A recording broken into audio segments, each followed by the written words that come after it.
Whoops, whoops, what do I do? Whoops, whoops, what do I do? Ooh, ooh, ooh, ooh,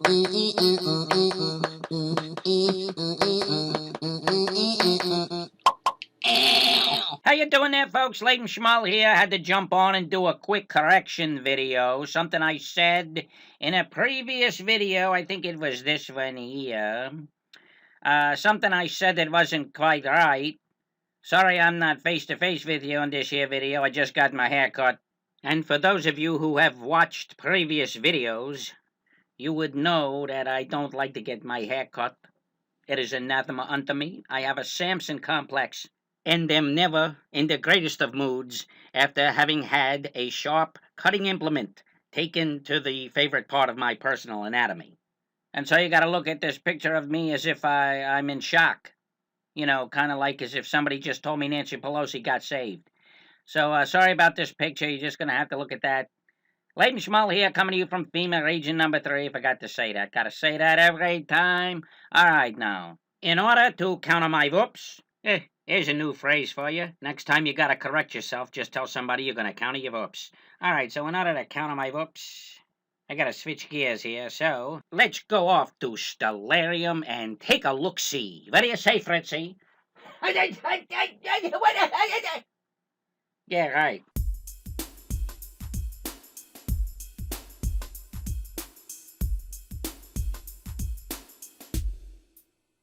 Thank you, Paco. Paco is Fritzy's drummer. Later, man. All right, here we are on Stellarium, my friends. Now, if you look down in the corner there, the right-hand corner, you see date and time. It's got there July the 1st at around 9:30 p.m. Eastern Standard Daylight Time. But actually, at the time of which I speak at this moment, it is around 6 p.m. here in FEMA Region number 3. But I got it cranked up here to 9:30 because that is the time, the best time to see what is left of the conjunction of Jupiter and Venus. Unfortunately, it was very cloudy here last night on June 30th. In FEMA Region 3, we did not get to see the actual conjunction, the actual night of it. All right, now let me tell you what it was that I said that wasn't totally correct. Now, if you look at the planets there, they're kind of, you can't see the names because they're still conjoined enough where the names are kind of jumbled together. But that is Venus and Jupiter there, right a little off from Regulus, the king star, in the lion of the tribe of Judah, the constellation Leo. Now, I said that these planets are going to disappear below the horizon at around 7/11. That's July 11th, 2015. But actually, it will be more like the 18th or the 19th of July. Now, what I also said was that we wouldn't be seeing these planets anymore for quite a while. That is, unless, of course, the Net Chetef, the Harpatz, or the Rapture took place, and then we'd be seeing them from another angle. But I said we wouldn't be seeing these planets for quite a while. Once they went down below the horizon around the 17th, 18th, 19th of July 2015. But you know what? Let me tell you what.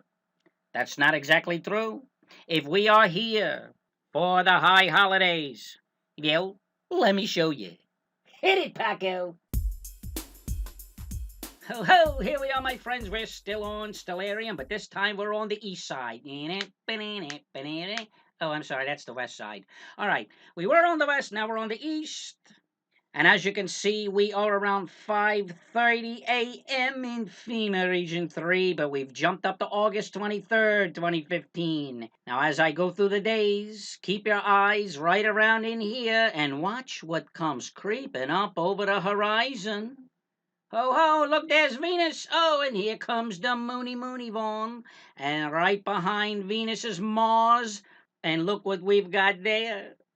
Jupiter. We got 3 planets coming up in the east at the end of August going into September. And by the time we are done with the high holidays, they are in perfect view in the morning at around 5:30 a.m. in FEMA Region 3, Eastern Standard Daylight Time. And as you can see, Mars, the red planet, almost in conjunction with the king star Regulus, flanked on either side by Venus and the king planet Jupiter.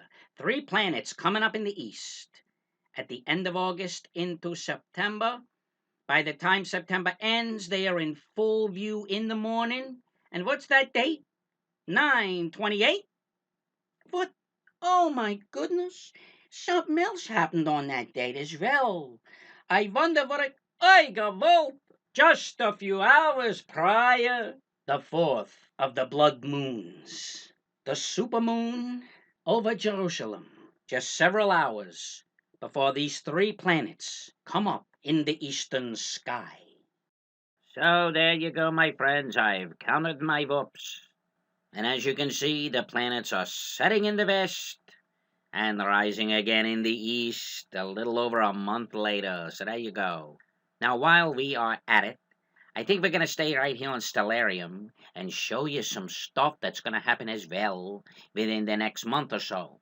So get the puppet and gird your loins. Don't need dollars, don't need coins. Here we go. It is now July 2nd as I speak. I had to lay off working on the video last night. I was talking to a dear sister in Yeshua HaMashiach. You know who you are. All right, let's get on with this. Pardon me there, head phlegm. All right, as you can see, there we go. July the 2nd, 2015. It is 2:51 p.m. in FEMA Region 3. Now, as you can see, we are focused on the sun here. I got that centered in. You can see it up here. That's the sun, the lake of fire.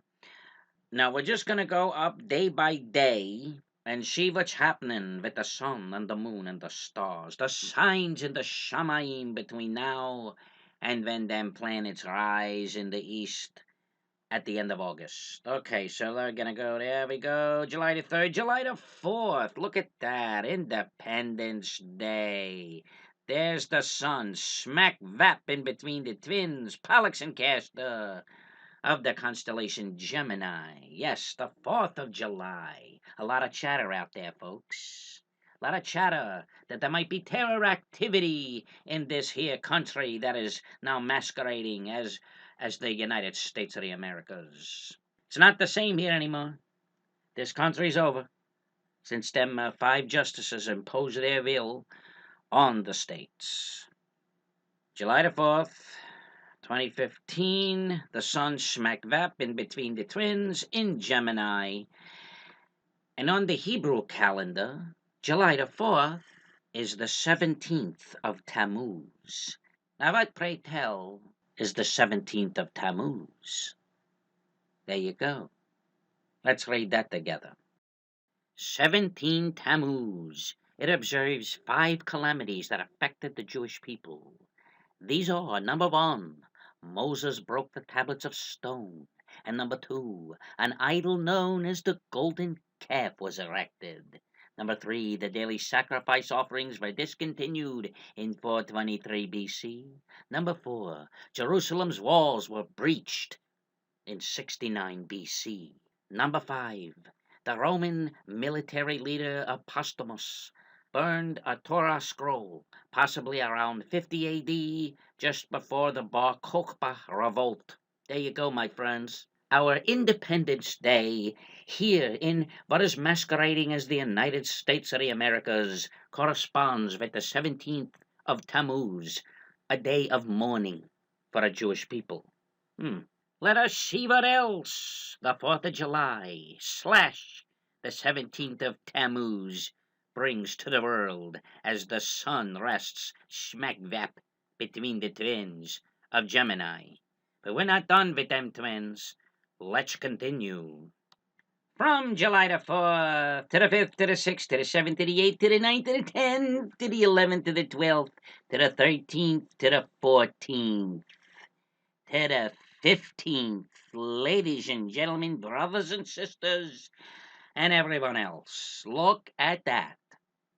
Look what we've got there on July the 15th. We've got, let's back up just a little bit so you can see the planets here. We got Mercury and Mars conjoining on 7/15, replacing the sun smack dap in between them twins, Pollux and Castor of Gemini.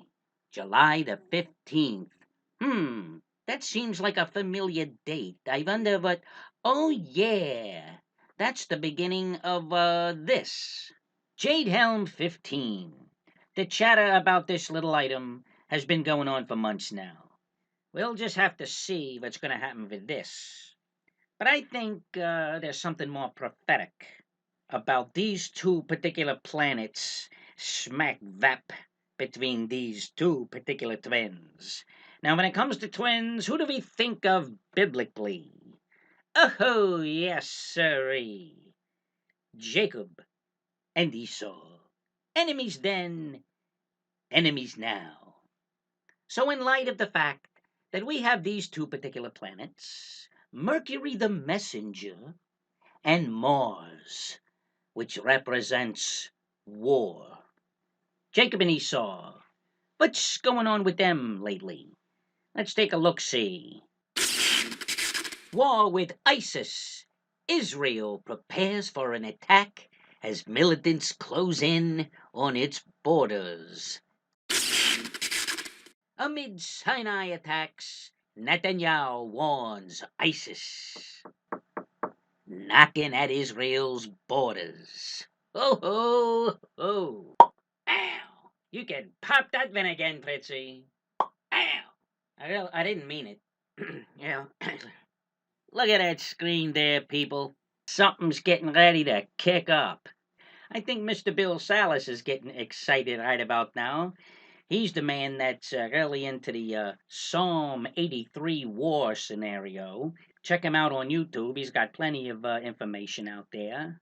So I think that this particular little scenario that we're looking at right here with Mercury and Mars, twixt the twins, could be something special. And don't forget what was going on between Jacob and Esau last year this time. That's right. War with Hamas. You remember. All right, now, folks, let's erase our little virtual board here and move on down the calendar. All right, we're gonna move on from 7:15. We're gonna click off the days here. Mercury and Mars, right there, they're gonna start to separate on the 16th. Then we go to July 17th, 18th, 19th, 20, 21, 22. Oh, looky there. The messenger Mercury getting ready to bump it up with the sun. Look at that. And anyone out there that follows the space weather, you ought to know that when Mercury and the sun get friendly like that, things start shaking.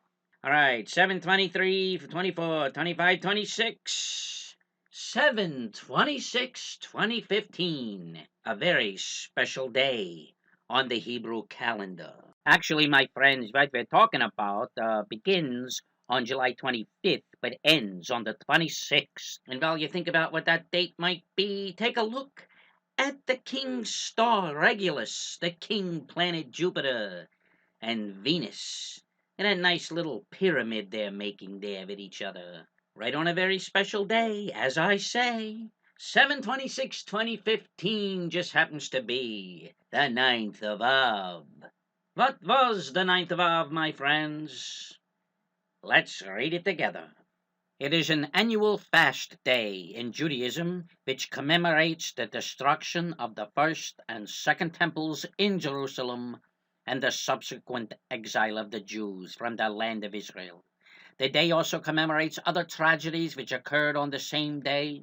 Tish B'Av is regarded as the saddest day in the Jewish calendar and the day which is destined for tragedy.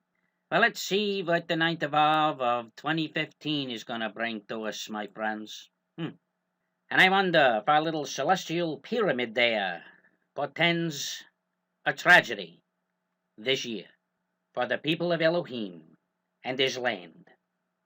Let's continue on now from the 26th of July 2015, the 9th of Av, into the month of August, 7, 27, 28, 29, 30, 31, August the 1st, August the 2nd, 3rd, 4th. Oh, look at the messenger approaching the kings, Regulus and Jupiter. August the 5th, 6th, 7th. Oh, look at that formation. My goodness gracious.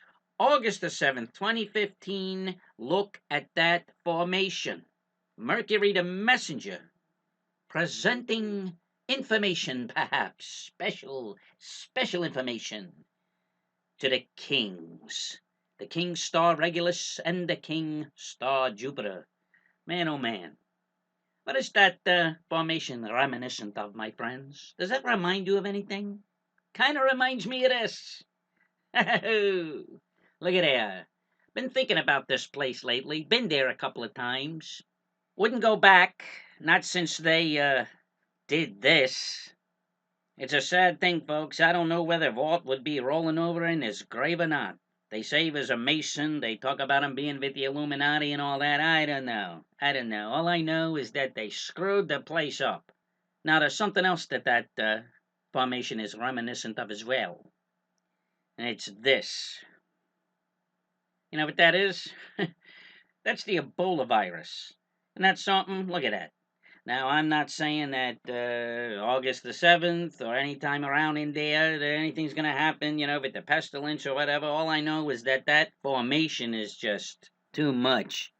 And I know it's not Ebola, but Mr. Mickey has been associated with some pestilences of late.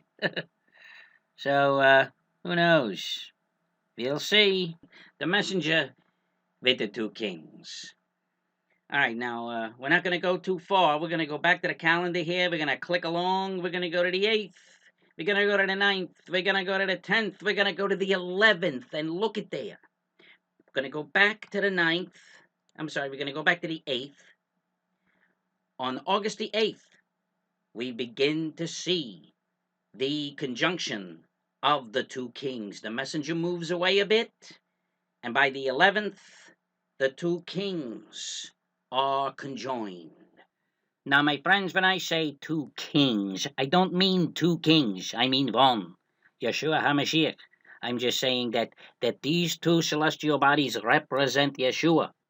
You got two bodies there, so I said two kings, and they are separate because one is a fixed star, that's Regulus, and the other is a wandering star, that is Jupiter, and they both represent Yeshua, because one is called the King Star and the other is called the King Planet. I think you see what I'm getting at. What could that foretell, my friends? Two major celestial bodies, both known to represent Yeshua HaMashiach, coming together in such a close conjunction. I want to take a look at a piece of scripture with regard to this conjunction. I want to read Nehemiah chapter 8, verses 9 through 12, because these are the dates that the two celestial bodies are closest. So let's take a look at that scripture. Read along with me, my friends. Nehemiah chapter 8, verses 9 through 12.